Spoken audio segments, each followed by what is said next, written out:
As we celebrate the 4 years of excellence of Gaja Sports and Gaja TV, today we have with us for our discussion Mr. Nalin Aponso, the Executive Committee member and the Chairman of Tournament Committee of Sri Lanka Cricket. Welcome you to the program. So to begin with, how do you see the role of media in in improving the sports? First of all, I would like to express the gratitude, congratulate the Gaja TV on behalf of Sri Lanka Cricket and on behalf of Mr. Chammi Silva, President of the Executive Committee, having excellence in telecasting almost 4 years. And for your question, I think the role played by the media for develop sports is very important. And now you see that electronic and print media always having a role to play in communicating to the people, and nowadays with the development of online, especially the YouTubes and all over we can see that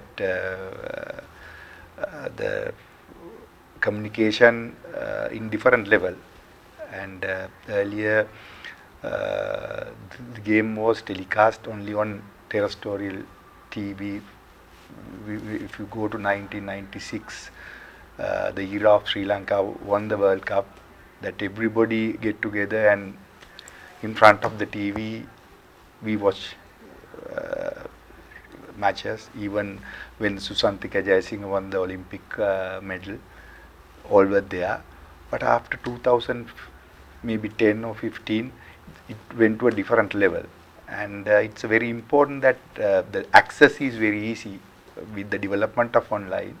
And people now have the opportunity to easy access and see what whenever they want, whether it's cricket, football or sports lover, in which any sport, even news. And I think for the promotion of any game, when you have access, live access, it's very important. And I think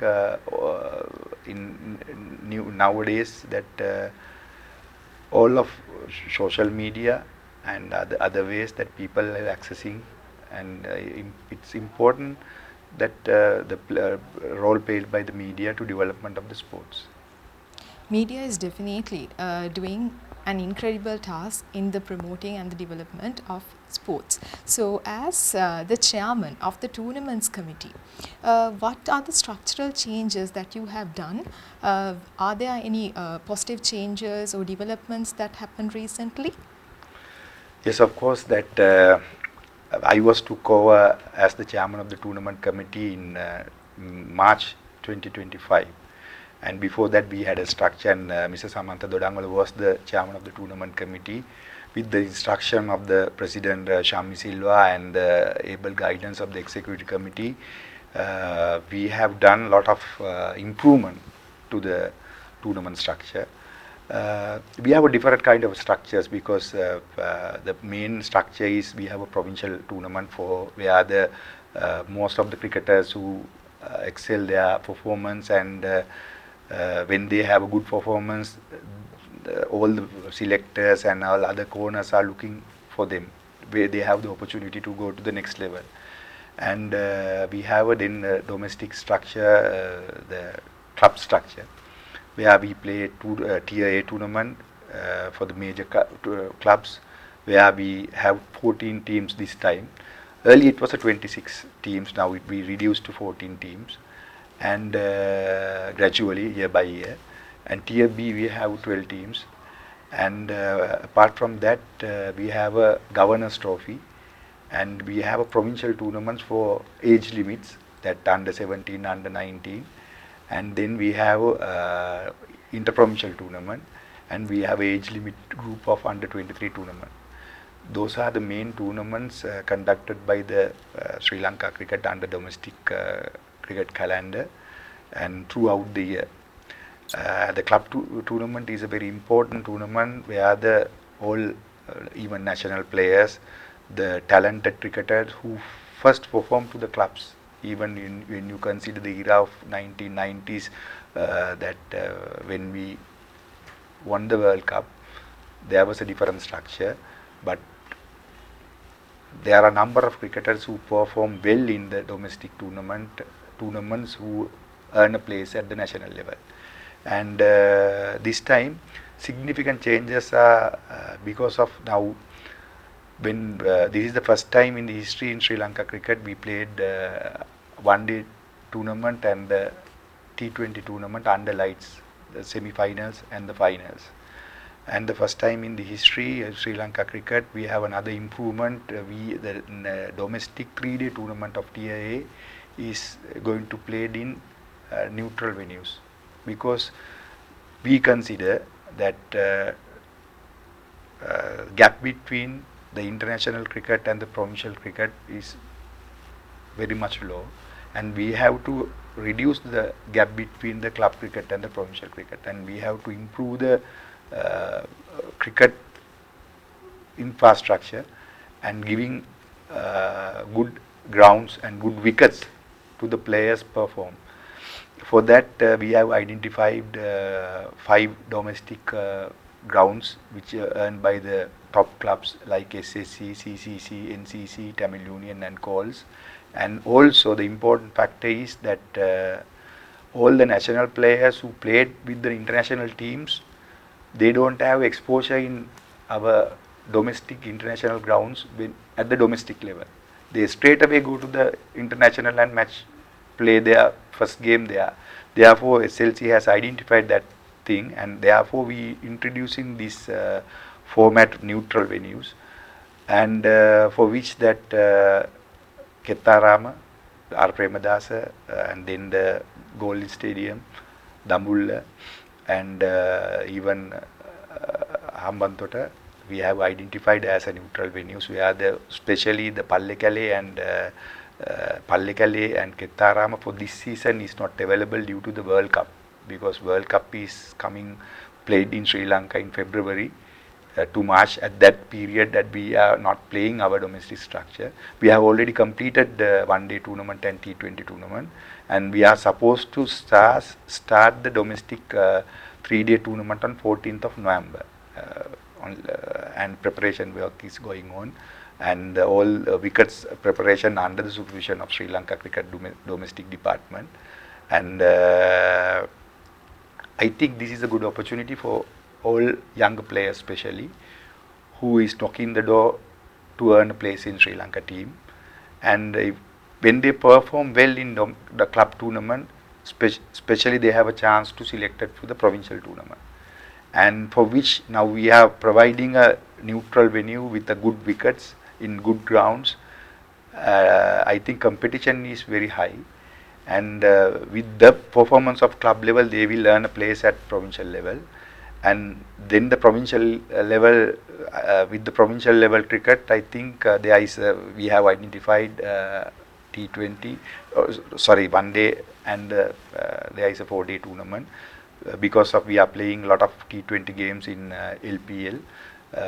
This time we are playing the LPL in December, therefore we won't play T20 tournament.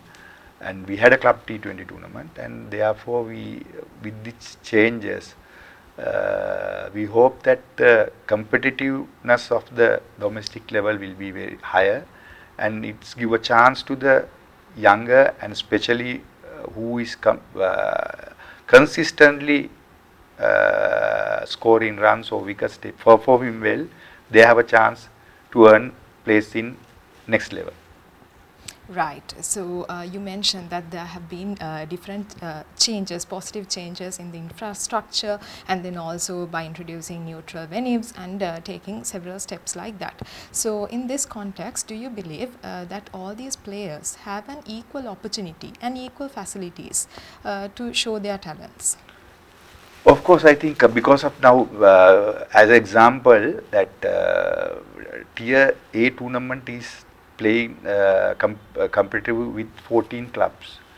That all 14 clubs have good teams, and with the stance of playing in neutral venues, they have the equal opportunity. And earlier that home side will may have the advantage of preparing wickets, but this time we identified that to improve the cricket, this is the first time we are trying this concept that we hope to have continue for next 5 years. And because as per the structure, one team is going down and one team is going up from tier A to tier B. That's how the 26 teams now coming down to 14 teams. This year also one team going down to tier B and one tier B team coming up. From tier B, it's one team going down to governance and one team promoted to tier B. Like that, that is the structure.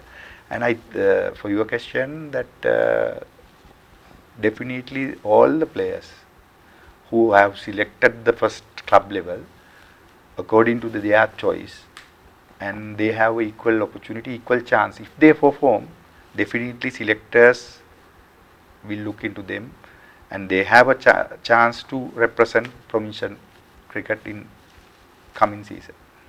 Right. So with all that, now when you compare the situation of domestic games in our country, the tournaments in our country with the South Asian or the other rest of the world, how do you see the position of our country, and do you see a positive? Can we have a hope on that? Definitely, because as you maybe know that Sri Lanka had the better and advantage structure in school cricket. Our base is school cricket, and there are a number of players who perform in school level like Arjuna Ranatunga, Mahela Jayawardena, Roshan Mahanama, Asanka Gurusingha, name the few that who at the school level we have identified. Even Abhishek Gunawardena, Monday they will definitely play for the national side. And our school structure is have commended by a lot of countries where other countries does not have that facility. Considering other South Asian countries, India may have the better structure. Own country or every country have their own structure, and Sri Lanka has better structure considering other South Asian countries. So in any game, the legislation part, the laws needs to be updated, and also proper laws should be enforced properly. So in this scenario, how do you see, like are the current laws sufficient, or do you need any new laws to be formed, and how do you think about the enforcement of these current laws? Actually, all the tournaments is conducted as per the ICC rules. Therefore, time to time the ICC rule is some of the times ICC rules are changing. But in our domestic department, whatever the changes, there is a department, they study everything, and they all the changes adapted to our system. And because time to time that as example they introduce power play or whatever that playing conditions, and all these we have a documented well, and there is a match referee in the system, and umpires are there, and looking into the disciplinary of the players and conducting the tournaments. And according to the ICC rules and regulation, we have updated all the rules at a time the ICC change, and we have adapted to our system, and it's in well control.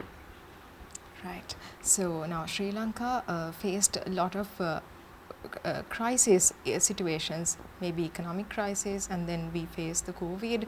So with all these situations, and then the political scenarios, so with all these, how do we see the current situation of the sport?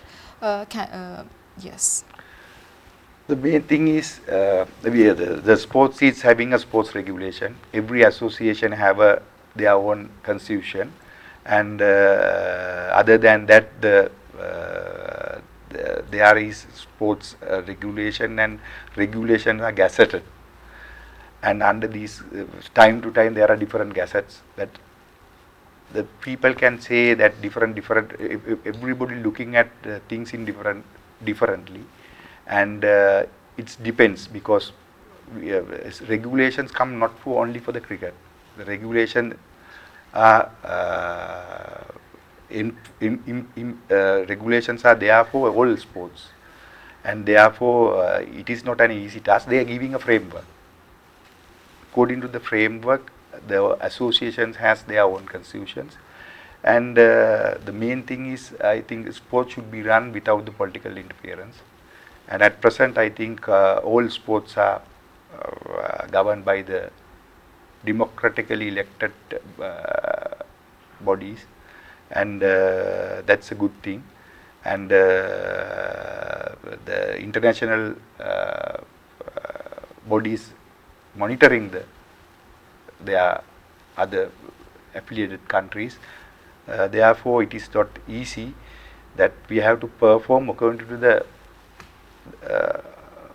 international laws also, and we have to adhere to that, and also the domestic whatever the governing whatever the regulations are here. I think it's well in control. Right.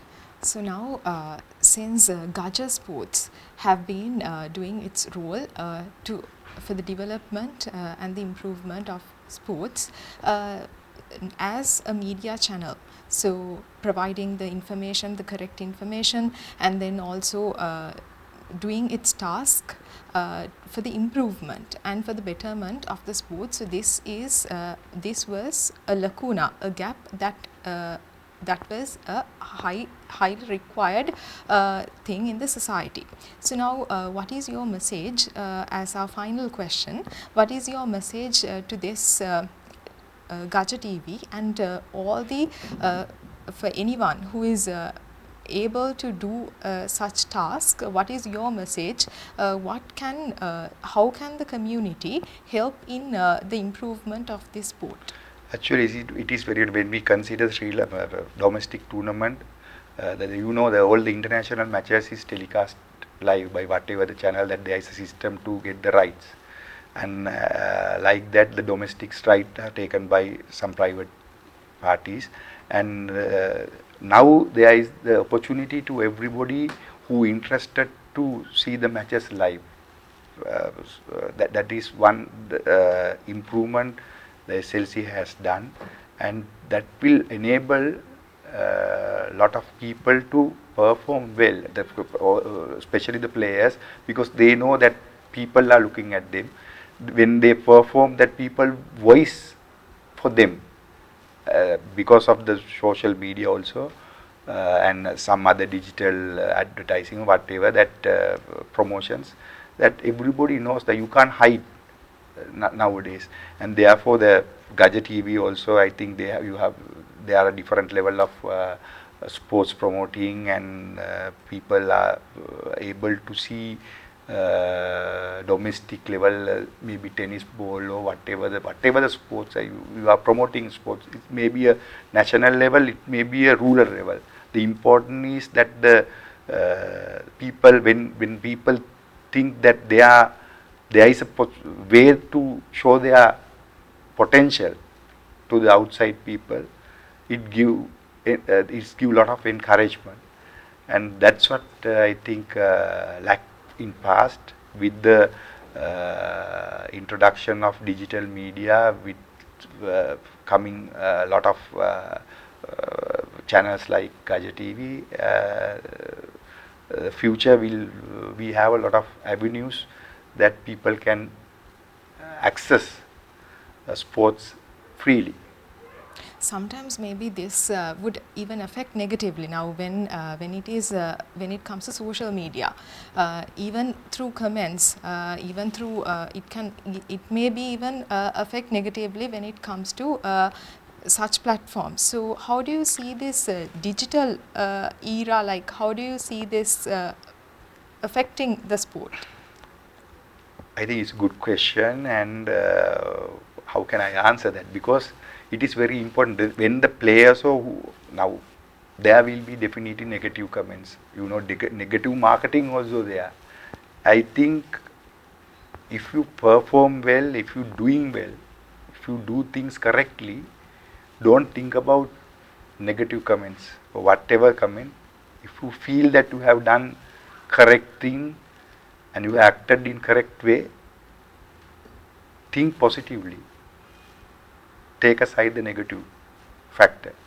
And there may be comments that you don't know that you can tactfully handle that negative comments. Everybody that is you know that at present there is a negative marketing.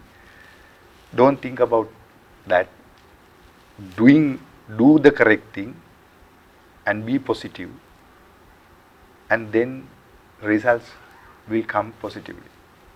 Right. So thank you very much for sharing your insights with us today as we celebrated the 4th anniversary of Gacha TV. So for our viewers, stay tuned for our special lineup for the celebration of our 4th anniversary of Gacha TV and Gacha Sports.